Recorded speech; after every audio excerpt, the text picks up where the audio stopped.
जय श्री गणेश। आप सभी का मेरे चैनल पर बहुत बहुत स्वागत है।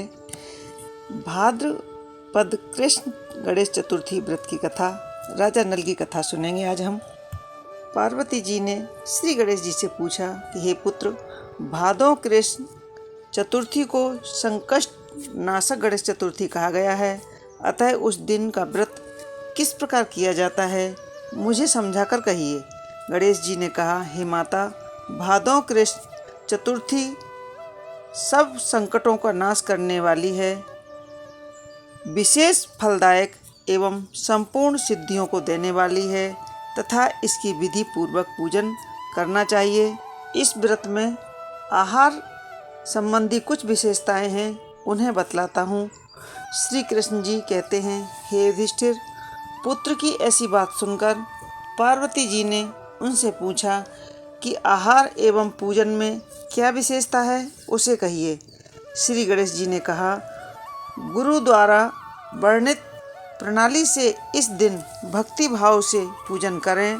12 महीनों में अलग अलग नामों से गणेश जी की पूजा करनी चाहिए।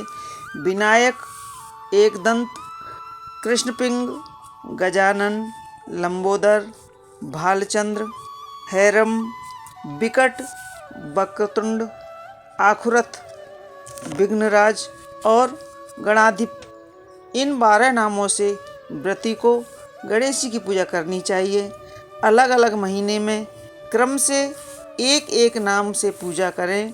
चतुर्थी के दिन प्रातः नित्य कर्म से निवृत्त होकर व्रत का संकल्प करें। रात्रि में चंद्र उदय होने पर पूजा और कथा श्रवण करें।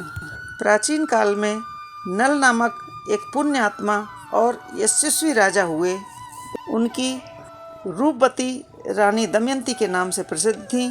एक बार उन्हें शाप ग्रस्त होकर राजविहीन राज्य का त्याग करना पड़ा और रानी के वियोग में कष्ट सहना पड़ा। तब उनकी रानी दमयंती ने इस सर्वोत्तम व्रत को किया। पार्वती जी ने पूछा, हे पुत्र, दमयंती ने किस विधि से इस व्रत को किया और किस प्रकार व्रत के प्रभाव से 7 महीने के अंदर ही उन्हें अपने पति से मिलने का संयोग प्राप्त हुआ, इन सब बातों को आप बताइए। श्री कृष्ण जी ने कहा कि हे युधिष्ठिर, पार्वती जी के ऐसे पूछने पर बुद्धि के भंडार श्री गणेश जी ने जैसा उत्तर दिया उसे मैं कहता हूँ, आप सुनिए। श्री गणेश जी कहते हैं कि हे माता, राजा नल को बड़ी बड़ी यातनाओं का सामना करना पड़ा। हाथी खाने से हाथी और घुड़साल से घोड़ों का अपहरण हो गया। डाकुओं ने राजकोष लूट लिया और अग्नि की ज्वालाओं में घिरकर उनका माल राज नष्ट हो गया। राज्य को नष्ट करने वाले मंत्री लोगों ने भी साथ छोड़ दिया। राजा जुए में सर्वस्व गंवा बैठा। इस कारण उसकी राजधानी भी उसके हाथ से निकल गई। सभी ओर से निराशा और असहाय होकर राजा नल वन में चले गए। वन में रहते समय उन्हें दमयंती के साथ अनेक कष्ट झेलने पड़े। इतना होते हुए भी उनका रानी से वियोग हो गया। उसके पश्चात राजा एक नगर में जाकर काम करने लगे। रानी दूसरे नगर में रहने लगी तथा राजकुमार भी अन्यत्र नौकरी करने लगा। जो किसी समय राजा रानी राजपुत्र कहे जाते थे, वे ही अब भिक्षा मांगने लगे। तरह तरह के रोगों से पीड़ित होकर एक दूसरे से दूर होकर कर्म फल भोगते हुए दिन बिताने लगे।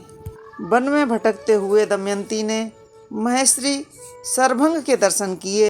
रानी दमयंती सरभंग ऋषि के पैरों पर नतमस्तक होकर हाथ जोड़कर पूछने लगीं कि हे ऋषिराज, मेरा अपने पति से मिलन कब होगा?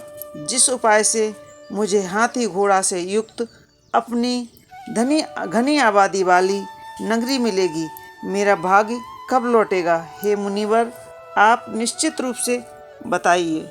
श्री गणेश जी कहते हैं, दमयंती का प्रश्न सुनकर सरभंग मुनि ने कहा कि हे दमयंती, मैं तुम्हारे कल्याण करने वाली एक व्रत बताता हूँ, सुनो। इससे तुम्हारे संकटों का नाश होगा। यह सब कामनाओं को पूर्ण करने वाला एवं शुभदायक है। भादो मास की कृष्ण चतुर्थी संकटनाशक कही गई है। इस दिन सभी नर नारियों को एक दंत गजानन की पूजा करनी चाहिए। विधि पूर्वक व्रत एवं पूजन करने से ही हे रानी तुम्हारे संपूर्ण इच्छाएं पूरी होंगी। 7 महीने के अंदर ही तुम्हारा पति से मिलन होगा। यह बात मैं निश्चय पूर्वक कहता हूँ। श्री गणेश जी कहते हैं, सर्वभंग मुनि का ऐसा आदेश सुनकर दमयंती ने भादो मास की संकटनाशिनी चतुर्थी का व्रत प्रारंभ किया और तभी से बराबर हर महीने गणेश जी का पूजन करने लगीं। 7 ही महीने में हे राजन, इस उत्तम व्रत को करने से उसे पति, राज्य, पुत्र और पूर्वकालीन वैभव आदि सब प्राप्त हो गया। श्री कृष्ण जी कहते हैं, हे युधिष्ठिर, इस प्रकार इस व्रत को करने से आपको भी राज्य की प्राप्ति होगी और आपके सभी शत्रुओं का नाश होगा, यह निश्चित है। हे राजन, इस प्रकार मैंने सभी व्रतों में उत्तम गणेश चतुर्थी व्रत का वर्णन किया है। यह सब कष्टों का नाश करता है हुआ आपके भाग्य की वृद्धि करेगा। बोलिए गजानन महाराज की जय। यह थी भादो कृष्ण पक्ष गणेश चतुर्थी व्रत की कथा। आगे की चतुर्थी की आने वाली कथाएं हम आपको इस तरह सुनाते रहेंगे। आप हमारे चैनल पर आए, हमें बहुत अच्छा लगा। जय श्री गणेश।